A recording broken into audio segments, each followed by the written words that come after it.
ধারণা করে কথা বলা নিষেধ ইসলামে। ওয়া ইন্না যান্না লা ইউগনি মিনাল হাক্কি শাইআ, আল্লাহ বলেন ধারণা কখনো সত্যের বিকল্প হতে পারে না। আপনাকে সত্যটা জেনে বলতে হবে। আমরা এরকম সমাজে অনেক করি, অনেক। আপনি পাবেন, ধরেন যে আপনাকে আপনার এক বন্ধু দেখলো, রিক্সা দিয়ে যাচ্ছেন, আপনার পাশে এক নারী বসা, তো সে অনেক কিছু খারাপ ধারণা করতে পারে। এরকম হয় না সমাজে?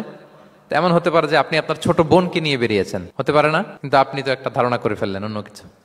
বা আপনার ভাগ্নিকে নিয়ে বের হয়েছেন, আপনার খালাকে, আপন খালাকে নিয়ে বেরিয়েছেন কোনো কাজে, ডাক্তারের কাছে, বা কিছু একটা হতে পারে। কিন্তু তাকে দেখেই আমি এদিক সেদিক বলতে আরম্ভ করলাম যে ওকে তো দেখছি এরকম এরকম এরকম। আছে না নাই? আমাদের সমাজে আমি দেখেছি যে কারো যদি ঠোঁট কালো হয় তো মানুষ ধারণা করে নেয় লোকটা মনে হয় সিগারেট খায়।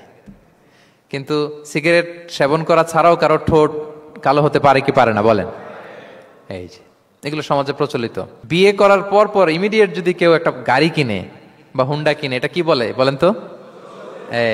এই বোধহয় শ্বশুর বাড়ি থেকে যৌতুক নিয়ে আসছে। দেখছেন, এরকম ভুরি ভুরি আপনি সমাজে পাবেন।